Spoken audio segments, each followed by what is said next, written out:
आपको मैं एक क्रोनोलॉजी ऑफ इवेंट अगले 2 मिनट में दूंगा और उस क्रोनोलॉजी को आप देखेंगे तो सारे इवेंट एक दूसरे पर निर्भर होते जा रहे हैं। पहला इवेंट होता है प्रधानमंत्री जी का अपने 8-9 साल के कार्यकाल में चीन की 5 ट्रिप्स और चीन के राष्ट्रपति शी जिनपिंग के साथ 18 औपचारिक अनौपचारिक, because sometimes they say that these are without agenda meetings, sometimes with agenda meetings. तो पहला इवेंट होता है 5 चीन की ट्रिप्स और 18 शी जिनपिंग के साथ मीटिंग्स। दूसरा, भारत माँ के वीर सपूत 20 वीर सपूत भारत माँ के लिए वीर गति को प्राप्त हो जाते हैं। तीसरा, चाइनीज़ कंपनीज पीएम केयर में चंदा देती हुई मिलती है, और छोटा मोटा चंदा नहीं, बड़ा चंदा।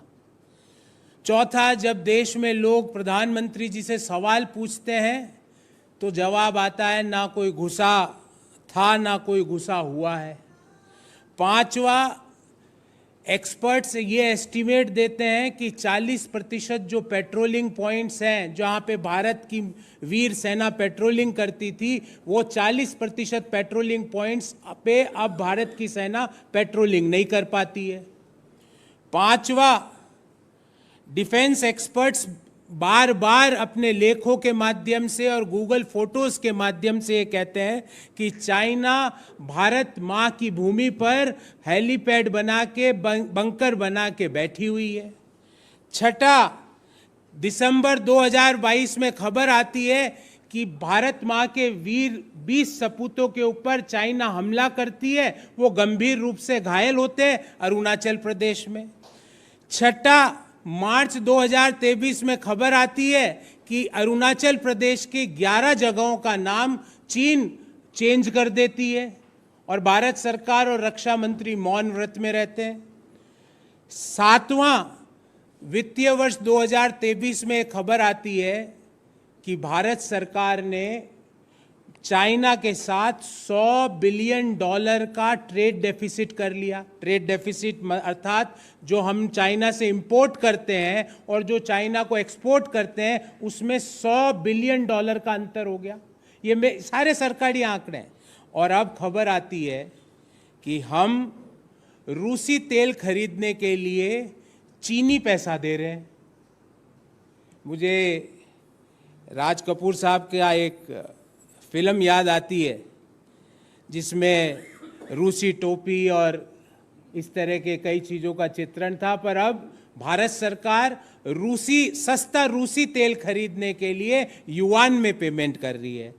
आज जितनी हमारी तेल की आवश्यकता उसका 42%, 42% जो हम इंपोर्ट करते हैं वो रशियन ऑयल करते हैं। और रशिया से जब हम 2020-21 में लगभग 7,000 करोड़ का तेल इंपोर्ट करते थे, आज वो 7,000 2020-21 का बढ़कर 2022-23 में 89,000 करोड़ रुपया हो गया। मतलब लगभग 300 या 300 से भी ज़्यादा प्रतिशत की भी वृद्धि।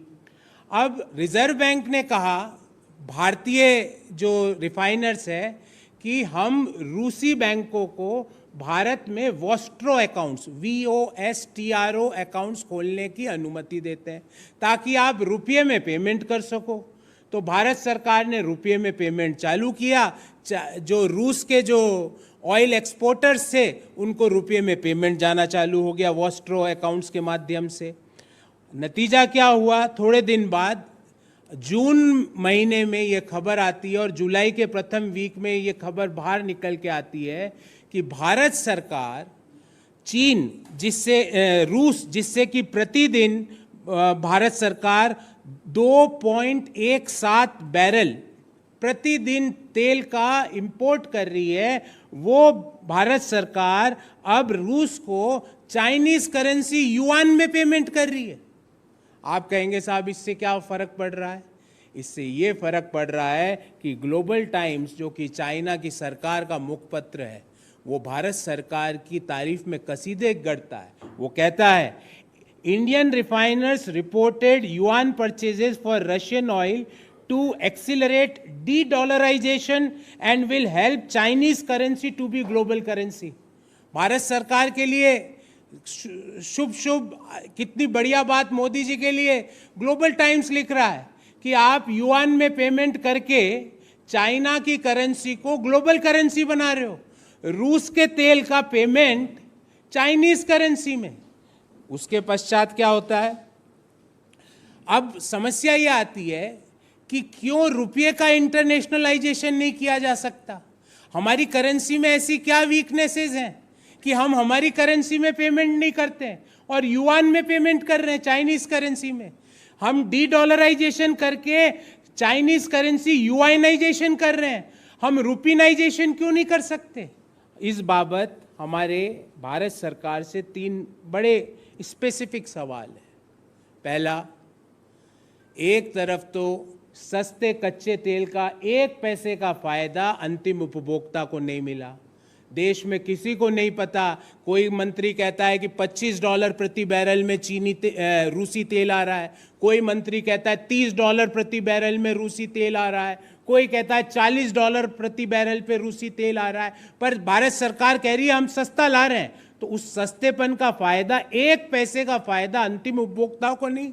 और वो देश जिसने कायरता से भारत मां के 20 वीर सपूतों को वीर शहीद किया, उस देश की करेंसी को हम इंटरनेशनलाइजेशन कर रहे हैं। वो देश जिसके साथ हर जगह हम भारत मां के भूमि पर कब्जा जमाए हुए बैठा है, 40% पेट्रोलिंग पॉइंट हमसे छीन चुका है, हमारे गांवों का, हमारे शहरों का नाम चेंज कर रहा है, उसकी करेंसी को हम एस्टेब्लिश कर रहे हैं। एक तरफ तो सस्ते रूसी तेल का फायदा नहीं, दूसरी तरफ उस सस्ते रूसी तेल का चीनी पैसों में भुगतान, और चीनी पैसों में भुगतान करके हम डी-डॉलराइजेशन करके युआनाइजेशन ऑफ द करेंसी कर रहे हैं दुनिया में। दूसरा सवाल, ऐसी क्या समस्या है कि हम रुपये में पेमेंट नहीं कर सकते?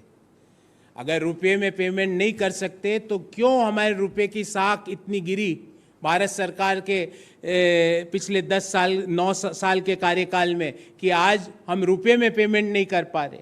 और तीसरा, मोदी जी, कि आपको ये लगता है कि रुपये में पेमेंट नहीं किया जा सकता क्योंकि आपको लगता है रुपये की आपने साख गिरा दी, तो दुनिया में आपको चीन की करेंसी के अलावा कोई करेंसी नहीं मिली। सुनकर देखो, सुनकर देखो, सुनकर देखो जी। ममता, राहुल, मोदी बोले, लिखे जितेंद्र जी।